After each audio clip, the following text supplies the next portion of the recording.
ये जो मांगने वाले लोग होते हैं ना, they take their kids as a asset. लेकिन अगर हम इसकी मॉडर्न वेरिएंट की बात करें ना आज के दौर में, तो एक मॉडर्न वेरिएंट ये है कि कॉर्पोरेट मार्केट में उनके छोटे छोटे बच्चे हैं, दे स्टार्ट ब्लॉगिंग या उन्होंने उनको मुख्तलिफ अमेज़न के बिजनेसेस में, और मुझे लगता है वो ना पढ़ रहे हैं ना वो बाकी सारी चीजें, बट एक वो है कि जी पैसे कमा रहे हैं। यहाँ पे बच्चे बड़ा फख्र फील करते हैं कि मैं फर्स्ट सेमेस्टर से मैं फ्रीलांसिंग कर रहा हूँ। भाई आप गलत कर रहे हो, क्योंकि आपका ब्रेन एंटरप्रेन्योरशिप कभी पिकअप ही नहीं कर पाएगा अगर आपने फर्स्ट सेमेस्टर में फ्रीलांसिंग स्टार्ट कर ली। एंटरप्रेन्योरशिप एक पूरे का पूरा माइंडसेट है, कंप्लीट कल्चर है जिसके अंदर आपको जाना है, ठीक है। और उससे पहले मुझे लगता है एंटरप्रेन्योरशिप लर्निंग इज इम्पोर्टेंट, कि नॉट कि जी आप जी रात को सोए हैं सुबह आप जी एंटरप्रेन्योर बने हुए हैं। अच्छा, मैं एक छोटी सी एग्जांपल है, ये लोग बच्चे हमारे फ्रीलांसिंग करते हैं डिफरेंट प्लेटफॉर्म्स पे, वो ज्यादा फोकस्ड हैं उन प्लेटफॉर्म्स पे, उनको उन प्लेटफॉर्म्स की ही सारी हिरार्की पता है कि यहाँ पे इस तरह करेंगे तो ये वाला मेरा इतना बिजनेस आएगा। कल वो प्लेटफॉर्म बंद हो जाता है, देन व्हाट?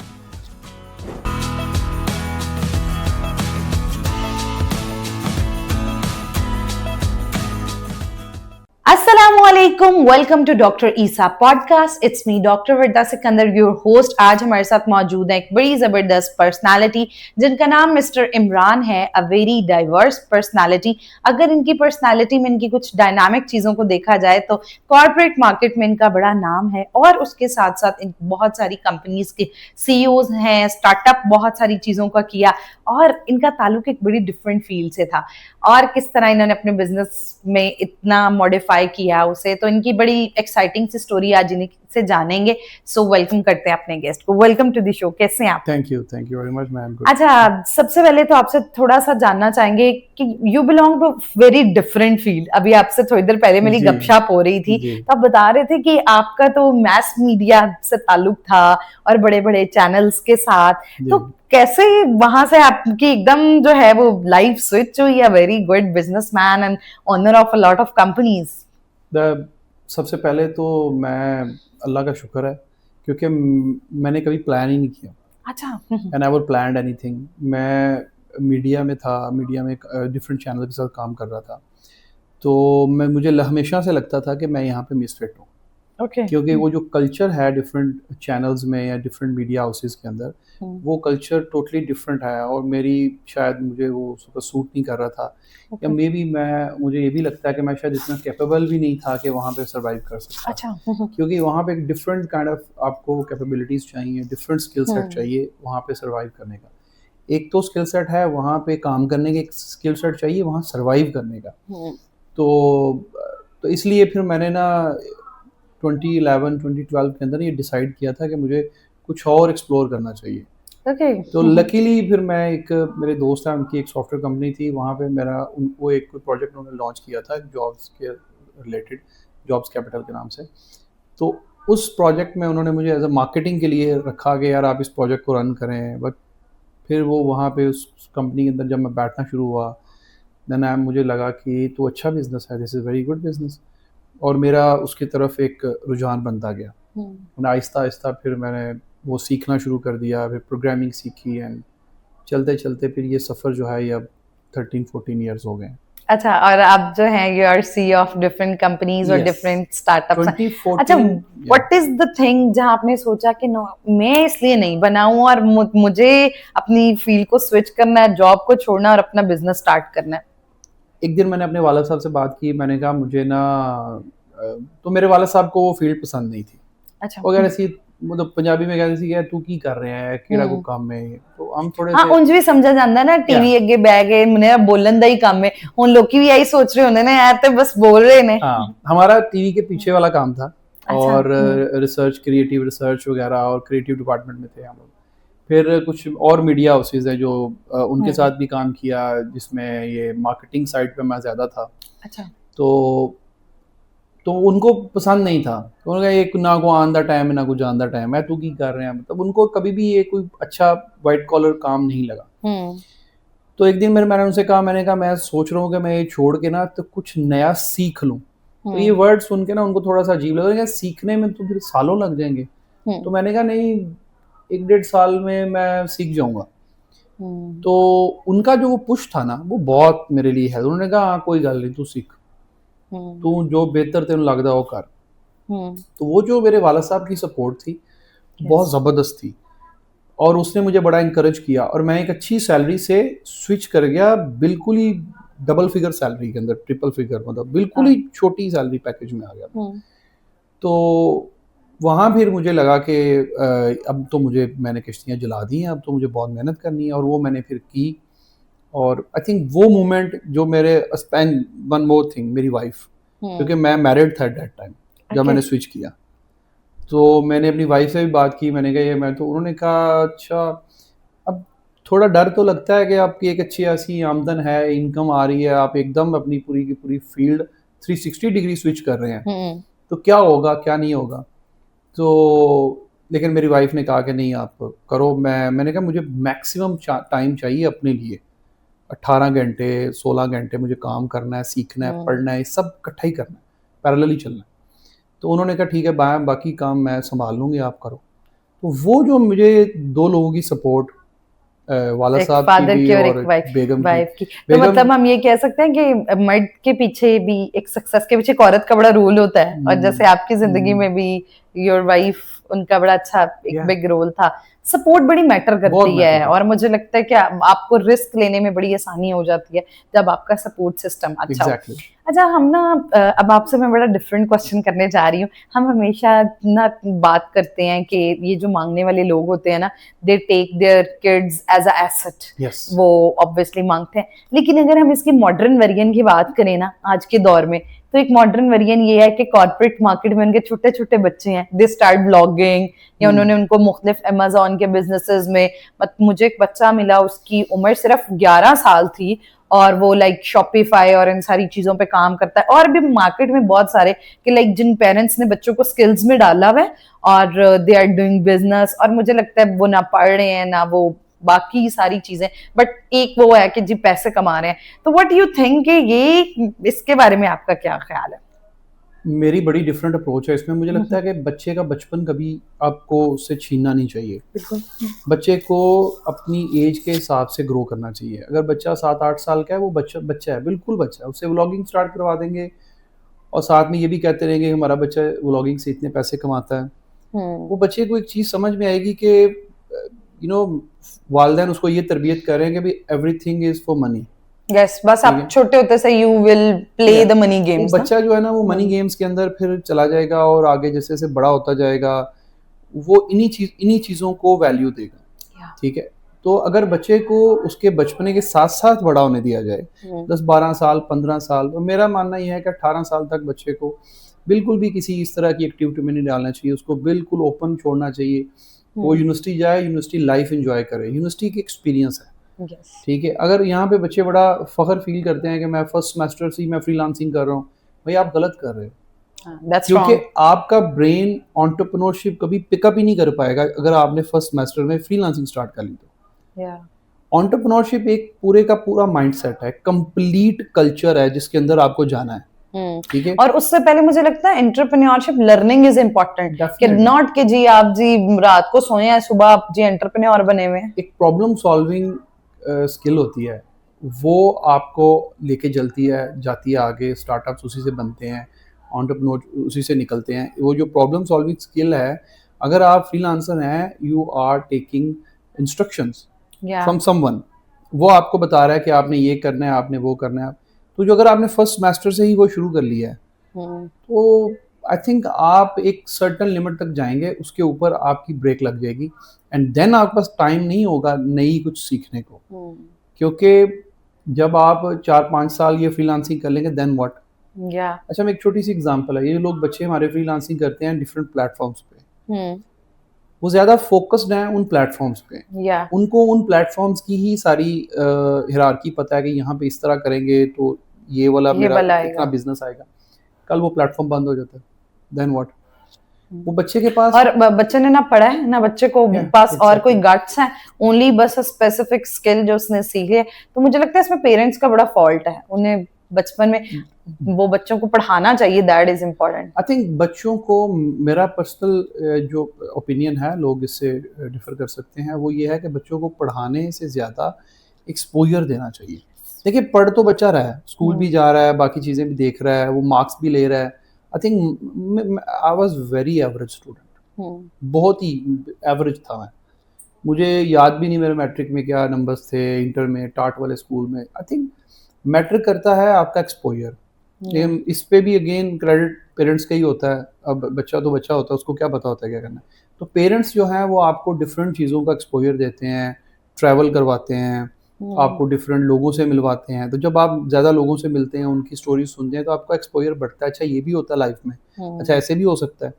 तो फिर आपकी ना एक अपनी वोकैबुलरी, एक अपनी डिक्शनरी बनती जाती है चीज़ों को, हालात को, सिनेरियोज को। और फिर जब आपके ऊपर वो टाइम आता है, देन आपको प्रॉपरली अंडरस्टैंडिंग होती है कि अच्छा इस तरह के मूवमेंट में मुझे क्या करना है। हमारे यहाँ पे अगर तो कोई माँ बाप जो है वो बच्चों के ऊपर इतना प्रेशराइज कर रहा है कि आप स्कूल जाओ, हाई मार्क्स लो, ग्रेड्स लो, वो भी गलत है। अगर कोई बच्चों को छोटी एज में पैसे कमाने के लिए लगा दिया है, किसी ने व्लॉगिंग, गेमिंग, डिफरेंट तरीके से, वो भी गलत है। बच्चों को फ्री छोड़ें, बट ऑब्वियसली एक ट्रैक उनको दें, गाइड करें। गाइडेंस पेरेंट्स की साथ साथ होनी चाहिए, वो किसी गलत साइड पर ना निकल जाएं। बट फ्री सोल होने चाहिए बच्चे, क्योंकि एक फ्री सोल ही एक क्रिएटिव चीज़ बनाता है। जब तक आपकी सोल जो है वो बाउंड्रीज में आ जाती है ना, तो वो अच्छा हमारा ये छोटी सी बात एक्सटेंड कर रहा हूँ, सॉरी, बट मैं ये बताना चाह रहा हूँ, किताब आप यहाँ पे देखिए कितनी बुक स्टोर्स हैं, कितने लोग बुक्स पढ़ते हैं, कितने लोगों को बुक्स पढ़ने का शौक है। द प्रॉब्लम इज माँ बाप। जो हमारे से पिछली जनरेशन गुजरी है, उन्होंने क्या किया, उन्होंने बच्चों को किताबों से शदीद नफरत करवाई है। हर वक्त एक ही बात होती है, किताब लेके बैठ जाओ, कभी किताबों की शक्लें देख लिया करें, कभी बच्चे ने कहा ये कोई गलत चीज है जिसको मुझे नहीं करनी। मैं आपको अपने बचपन का वाकया बताऊं, वो इतना किताब का थ्रेट होता था कि डैडी ने घर है ना, माय डैडी वाज बैंकर, तो ना किताब लेके बैठे होना है, बस वो पढ़ नहीं रहे होते थे, तो वो अक्सर होता था कि किताब उल्टी पकड़ी बस होता था हाथ में किताब होनी चाहिए। तो मुझे भी लगता है कि वो उस किताब का भी कोई फायदा नहीं जिसमें आपकी डिवोशन। मैं जब मैट्रिक किया तो मेरे वालिद साहब ने कहा कि भाई तुमने अब आगे क्या करना है, तो मैंने कहा जी आगे तो मैंने आईसीएस करना है। उस टाइम ये एक ट्रेंड नया नया स्टार्ट हुआ था आईसीएस का। उन्होंने कहा वो क्यों होता है, मैं कहा जी नहीं तुम दस तू साइंस करनी है कि आर्ट्स करना है। मैंने कहा मैंने आईसीएस करना है। उन्होंने कहा नहीं वो नहीं, तो साइंस करनी। मैं क्या है, तो वो मैं कैसे बताऊँ, ये साइंस ही होती है, कंप्यूटर की एजुकेशन है ये। उन्होंने कहा नहीं नहीं नहीं, या तो साइंस होंगी या आर्ट्स होंगी है, या तो एफएससी होएगी या तू सिंपल एफए करेगा। तो उनको उनकी नज़दीक ये दो ही चीज़ें थी, और वो इसी में ही रहे। बहरहाल उसके बाद मैंने कहा नहीं मैंने तो आईसीएस ही करना है। फाइनली ये हुआ कि उसके बाद उन्होंने मुझे सारी ज़िंदगी ये नहीं कहा कि तुम क्या पढ़ रहे हो क्या। उनके नज़दीक मैं उस दिन फेल हो गया, मैं उस दिन नकारा स्टूडेंट साबित हो गया। फिर जब यूनिवर्सिटी गए, फिर मैंने मैथ्स कॉम में ले लिया, फिर भी उनको इससे प्रॉब्लम थी, ये क्या तुम कर रहे हो। फाइनली जब मैंने कैरियर में आया मीडिया में, तब भी उनको प्रॉब्लम थी। जब मैंने स्विच यहाँ पे किया, तो यहाँ फिर आके जब आहिस्ता आहिस्ता उन्होंने देखा, देखें माँ बाप ना आपके दुश्मन नहीं होते, वो सिर्फ चाहते हैं कि आप गरीब ना रहे। हाँ, ये आपने बहुत बड़ी और खूबसूरत बात की। They only want their kid settled. वो ये नहीं चाहते कि आपका बच्चा जो, हमारा बच्चा जो है वो बड़ा होके ना तो इतना अच्छा कैरियर ना हो, इतने अच्छे पैसे ना हो, सोसाइटी में मूव ना कर सके। बस आपको थोड़ा अच्छा देखना चाहते हैं, इसलिए जितना उनके पास नॉलेज होता है ना, उस हिसाब से आपको गाइड कर रहे होते हैं। लेकिन मैं ये कहता हूँ कि अगर माँ बाप के पास ठीक है इतना एक्सपोजर नहीं है, किसी कुछ पेरेंट्स के पास, या ज़्यादातर आजकल नई टेक्नोलॉजीज़ को नहीं समझ पाते, तो वो ये करें कि वो ना ऐसा कोई बंदा ढूंढे अपने सर्कल में जो बिल्कुल अप टू डेट हो, लेटेस्ट नॉलेज और टेक्नोलॉजी के साथ, उससे हेल्प ले लें कि भाई मेरा बेटा है, इसका ये इंटरेस्ट है, ये करना चाहता है, क्या ये अच्छा है, ये वो गाइड करें। तो वो ही बात ना, कैथारसिस बड़ा बिग रोल प्ले करता है। लेकिन हम लोग यहाँ जरा फील करते हैं ना कि हम अपने बच्चे की बात, अच्छा बच्चा भी माइंड कर रहा होता है कि मेरी बातें शेयर हो रही हैं तो वो मुझे लगता है ये बच्चों को भी अब पैसे कमाने हैं। हमने सोसाइटी ऐसी बिल्ड कर दी है। हम क्या करते हैं, आए दिन हम पॉडकास्ट में देखते हैं, हमारे थंबनेल पे लिखा होता है 12 साल के बच्चे ने $1000 पर मंथ कमाना शुरू कर दिया। आई थिंक ये इतना, अच्छा, और ना पेरेंट्स फिर कंपैरिजन करने शुरू कर देते हैं फ्रॉम देयर, कर रहे हो तुम्हारी एज के। इतना टॉक्सिक है ना ये। मैं इस इंडस्ट्री में जब आया था तो मेरी एज थी ऑलमोस्ट 24-25। आप समझे, मैंने ये कैरियर 24-25 की एज में स्टार्ट किया। अच्छा। तो मतलब उस एज में आई वाज मैरिड, मेरा एक बच्चा भी था। वाह। तो अब इमेजिन करें कि तब से तो हो गया ना, जिंदगी तो अच्छी गुजर गई। तो माँ बाप परेशान ना हो, बच्चा अगर आपका स्मार्ट है, अपने बच्चे को स्मार्ट बनाए, प्रॉब्लम्स का सोल्यूशन निकालने वाला ब्रेन उसका डेवलप करें, उसको उसके ऊपर बाउंड्रीज इतनी ज़्यादा ना लगाएं, ठीक है, क्योंकि सप्रेशन के बाद जो अग्रेशन आता है ना, वो बड़ा ख़तरनाक होता है, ये हम लोग समझते नहीं। और वो आपकी पर्सनालिटी को पूरे का पूरा बहुत अफेक्ट कर देता है। हमारे यहाँ आधे नीम पागल घूम रहे हैं बाहर, वो इसी वजह से घूम रहे हैं कि उन्होंने सिर्फ और सिर्फ सप्रेशन ही देखा है।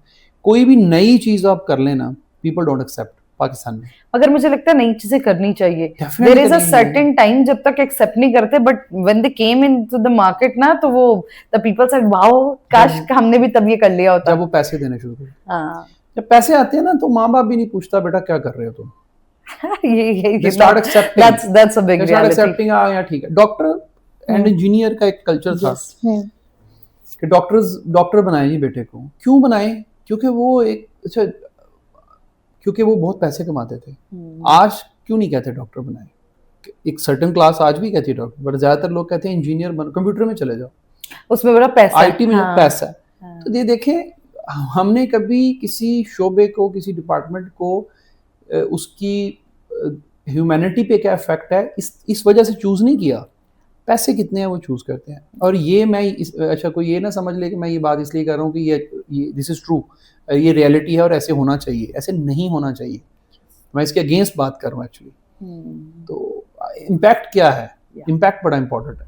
एग्जैक्टली। आईटी में भी बहुत सारे लोग हैं जो गलत काम करते हैं। हमारी आईटी में हाफ, मैं 50-50 करूँगा, 50% लोग ऐसे काम कर रहे हैं जो कि आई थिंक इस्तेसाल कर रहे हैं बच्चों का। उनको जो उन्हीं बच्चों के नाम पे हाई वेजेस ले रहे हैं और उनको लो वेजेस में रखा हुआ है। ये भी गलत है। So true. और ऐसे मतलब मैं अक्सर सुनती हूँ, जो और कुछ नहीं मिला, let's open the call centre और द बच्चों को हायर किया हुआ है, लाइक बड़ा अच्छा बिजनेस होगा। अब तो एक ऑपरेशन ग्रे स्टार्ट किया है पाकिस्तान गवर्नमेंट ने। That's great. ये ऑपरेशन ग्रे, ये एक ऑफिशियली पाकिस्तान गवर्नमेंट ने स्टार्ट किया है अगेंस्ट द कॉल सेंटर्स। क्योंकि पाकिस्तान में कॉल सेंटर स्कैम्स इस लेवल पे चले गए थे कि हम लोग जो हैं वो दुनिया में टॉप कंट्रीज में आ गए थे जहां सबसे ज्यादा कॉल सेंटर स्कैम है। और ये कॉल सेंटर स्कैम, अच्छा, लॉजिस्टिक्स वाले ये जो बिजनेस है उन पे भी ये नहीं, वो रियलिटी है। वो तो जेन्युइन आप सर्विसेज प्रोवाइड करें। ये कॉल सेंटर स्कैम्स हैं कि ये तो टेक्निकलिटी में चले जाएंगे तो लंबा हो जाएगा, बट मैं शॉर्ट में बता देता हूँ। ये जो बुजुर्ग है ना, जिनको ज्यादा टेक्नोलॉजी का नहीं पता और वो अकेले रहते हैं यूरोप अमेरिका के अंदर, ये उनको लूटते हैं। उनके पेंशन फंड्स और ये वो पैसा बेसिकली ये कॉल सेंटर्स यहाँ से, जहाँ जो फेक कॉल सेंटर्स हैं उनकी बात करो। Oh my God, and that's very surprising. 70-80% call centre fake है। और उसके अगेंस्ट गवर्नमेंट ने उधर जॉब्स लेने के लिए like they are efforting a lot के, और मैं देखे बच्चे पूरी पूरी रात दे रहे होते हैं उधर के, मोस्टली टाइमिंग्स आवर्स वो होते हैं ना। और इस वक्त सबसे ज्यादा जो आप देखेंगे ना, जो रैपिड ओवरनाइट सक्सेस मिल रही है लोगों को, वो ये कॉल सेंटर वाले। विद इन 3-4-6 मंथ इनके पास बड़ी बड़ी 15-20 मिलियन वाली गाड़ियां भी आ जाती हैं, इनके बड़े बड़े इनके स्टैंडर्ड्स भी अप हो जाते हैं। और दे आर सेइंग कि हमारी बस फर्क कमाने का करेंसी में नहीं, इतना फर्क नहीं होता। अभी रिसेंट एक बहुत बड़ा वाकया हुआ कराची में, वो अरमगान वाला, वो जो बच्चे वाला, वो ये इसी से ही पैसा बना रहा था, कॉल सेंटर से। दिस इज द स्कैम जो वो कर रहा था, इससे इतना पैसा उसके पास आया। तो पैसा आता है ना इतना रैपिड, फिर बहुत सारी, और पैसा जब आता है और आगे जो करेक्टर होता है, बेसिकली हर इंसान एक करेक्टर है ना, वो जो करेक्टर होता है वो इतना कैपेबल नहीं होता कि वो, उसके पास इतना जबरदस्त ब्रेन नहीं है कि वो पैसा आया और उसको क्या करना है, तो समझ जाए फिर वो एक लीथल वेपन बन जाता है सोसाइटी के लिए वो करेक्टर। वही आप देखेंगे यहाँ पे आपको अक्सर बच्चे मिलेंगे जिनके पास बहुत पैसा एकदम आ गया और वो फिर लीथल हो गए, और वो इतना खतरनाक तरीके से इम्पैक्ट करते हैं। Yes, that's a syndrome। और मुझे लगता है कि मनी हीस्ट गेम्स ना फॉर रियल हमें नहीं खेलनी चाहिए। आज जैसे हमने सीखा है कि, और पेरेंट्स के लिए बड़ा इंपॉर्टेंट है कि बच्चों को at that stage give their childhood और वो वाली सारी चीजें एंजॉय करने दे। Money is a secondary thing. Money आई जाती है इवेंचुअली। पैसा देखें, पैसा इज अ बाय प्रोडक्ट। आपको माँ बाप को सबसे पहली बात, वो माँ बाप ये नहीं समझते, अच्छा दिस इज मेरे भी बच्चे हैं और मैं अपने बच्चों पे इन्वेस्ट करता हूँ। I want them to become a better character. Beautiful. वो अगर एक अच्छे करेक्टर बनेंगे, ये थोड़ा वर्ड गलत है, बट अगर आप इसको समझना चाहेंगे लोगों को समझाने के लिए, वो एक अच्छी प्रोडक्ट बनेंगे। वो प्रोडक्ट जब अपने असल में आएगी, जब 17-18 साल एज उनकी होगी, जब वो यूनिवर्सिटी से पास आउट होंगे या यूनिवर्सिटी में जाएंगे, वो पैसा बाय प्रोडक्ट है, वो आ ही जाएगा। बिकॉज पैसा हमेशा किसी चीज़ के एवज आता है, you know, against something, service, goods, whatever. तो वो अगर बच्चे अच्छी प्रोडक्ट हैं तो वो कुछ अच्छा ही करेंगे लाइफ में। एग्जैक्टली ऐसे ही पैसा है, ही जाएगा। बिल्कुल ऐसे ही है। जबरदस्त जी, मिस्टर इमरान हमारे साथ मौजूद थे। बड़ी जबरदस्त बातें हो रही थी और यकीन करें मेरा पॉडकास्ट एंड करने को दिल नहीं कर रहा था। इतनी प्रोडक्टिव गपशप और खास तौर पे रियलिटीज, जो ग्राउंड रियलिटीज हैं जिन पे हम बात नहीं करते, तो आज हमने बहुत सारी ऐसी चीजें मिस्टर इमरान से जानी। So hope this podcast will also beneficial for you. अगर आपका इससे रिलेटेड कोई सवाल है तो आप कमेंट सेक्शन में हमसे पूछ सकते हैं। Stay tuned, don't forget to subscribe our channel. मिलते हैं नए एपिसोड के साथ। अल्लाह हाफिज।